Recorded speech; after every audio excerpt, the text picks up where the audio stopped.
Kwa hiyo mwisho wa siku tumeandaa event ya kusindikiza tukio hili kubwa, ambayo hiyo event tumepanga kuifanyia Mlimani City. Venue ni Mlimani City.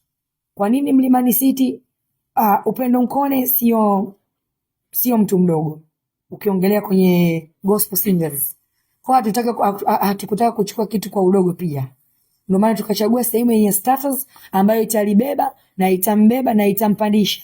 Sisi tulivyo discuss na kamati yangu ni kama it's a stepping stone. Ni kama kanyagio la kumpandisha kwenda huko juu zaidi. Kwenye maisha ya kutafuta kila siku, kwenye maisha ya kuimba, kuna kupanda na kushuka, kuna kupoa. Kwa hiyo sisi tunataka kumngaza, tunataka kumpandisha juu na tunataka aonekane zaidi na iwe endelevu. Kama ataendelea kufanya mikoani na sehemu nyingine yoyote East Africa na ikavuka mipaka, itakuwa ni jambo zuri zaidi. Yes. Kwa hiyo tutakuwa na event ya kukabidhi gari ambayo itafanyika tarehe 23 Alhamisi, yani kesho kutwa, ni Jumatatu, Mlimani City. Na wakaribisha wote pia ambao mtataka kuhudhuria na event hii itasindikizwa na baadhi ya gospel singers ambao dada Lili atakuja kuexplain vizuri.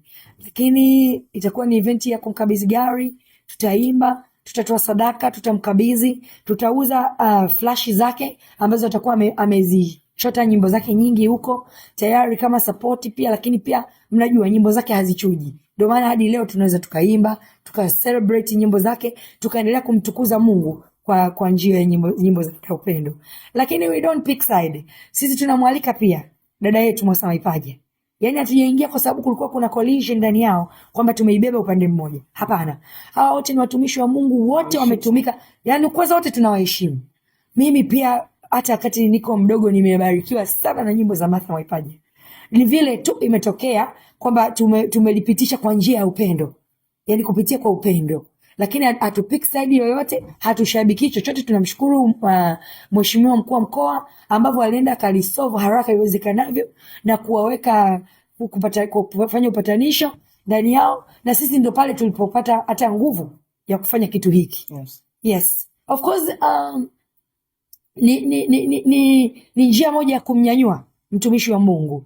Lakini hiki kitu tumekiomba kwa Mungu kiwe kibali na kiwe ni endelevu. Yaani kisiishie njiani. Yes. Theme